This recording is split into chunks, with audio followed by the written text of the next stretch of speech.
తెలుగు చిత్రసీమలో ఘట్టమనేని కుటుంబానికి ఉన్న క్రేజ్ గురించి ప్రత్యేకంగా చెప్పక్కర్లేదు. సూపర్ స్టార్ కృష్ణ వారసత్వాన్ని రమేష్ బాబు, మహేష్ బాబు తమదైన శైలిలో నిలబెట్టగా ఇప్పుడు ఆ కుటుంబం నుంచి మూడో తరం కథానాయకుడిగా జయకృష్ణ ఘట్టమనేని ఎంట్రీ ఇచ్చారు. RX100 చిత్రంతో ఇండస్ట్రీని ఆకర్షించిన అజయ్ భూపతి డైరెక్షన్లో తెరకెక్కిన శ్రీనివాస మంగాపురం సినిమా జూలై 30న ఆడియన్స్ ముందుకొచ్చింది. మరి తన నటనతో మురిపించాడో లేదో రివ్యూలో చూద్దాం. ఈ సినిమా తిరుపతి, బళ్ళారి ప్రాంతాల నేపథ్యంలో సాగుతుంది. తిరుపతిలో పెద్దిరెడ్డి అనే ఒక ధనిక పరువు గల వ్యక్తి చుట్టూ కథ మొదలవుతుంది.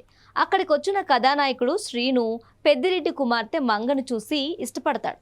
మంగకు అప్పటికే నిశ్చితార్థం ముగిసినప్పటికీ శ్రీను తన ప్రేమ కోసం ప్రయత్నాలు మొదలు పెడతాడు. అయితే కథలోకి లక్ష్మీపతి గ్యాంగ్ పెద్దిరెడ్డి చెల్లి రావటంతో ఊహించని మలుపులు తిరుగుతుంది. బళ్ళారిని ఏలే పవర్ఫుల్ వ్యక్తి వెంకటప్పయ్య నాయకుడికి శ్రీనుకి ఉన్న అసలు బంధం ఏంటి అనేది మిగిలిన కథ. మొదటి సినిమాతోనే జయకృష్ణ ఫైట్స్, డాన్సులతో ఆకట్టుకున్నాడు.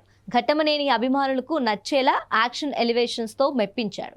ఇక రాషా తడాని గ్లామర్ నటనతో తన పరిధి మేర ఆకట్టుకుంది. ఈ సినిమాకి అతిపెద్ద ఆకర్షణ కలెక్షన్ కింగ్ మోహన్ బాబు పాత్ర. ఫ్లాష్ బ్యాక్ ఎపిసోడ్స్ థియేటర్లో ఆడియన్స్కు మంచి హై ఇస్తాయి. చాలా రోజుల తర్వాత మోహన్ బాబుకు ఒక పవర్ఫుల్ రోల్ పడటంతో ఆయన తన విశ్వరూపాన్ని చూపించారు. కిక్, శ్యామ్, వాసుకి, నరేష్ తమ పాత్రలకు సరిగ్గా సరిపోయారు. అజయ్ భూపతి మార్క్ రా అండ్ రస్టిక్ మేకింగ్ కొన్ని సన్నివేశాల్లో స్పష్టంగా కనిపిస్తుంది. ముఖ్యంగా నేపథ్య సంగీతం యాక్షన్ దృశ్యాలను బాగా ఎలివేట్ చేసింది. నిర్మాణ పరంగా ఖర్చులకు వెనకాడకుండా నాణ్యమైన విజువల్స్ అందించారు. ఫస్ట్ హాఫ్లో కొంత నెమ్మదిగా సాగినప్పటికీ second half mass and emotional సీన్స్లతో నడుస్తుంది.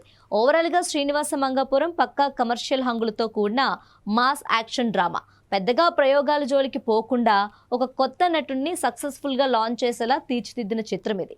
యాక్షన్ సినిమాలు ఇష్టపడే వారికి, ఘట్టమనేని ఫ్యాన్స్కి ఈ చిత్రం మంచి వినోదాన్ని అందిస్తుంది.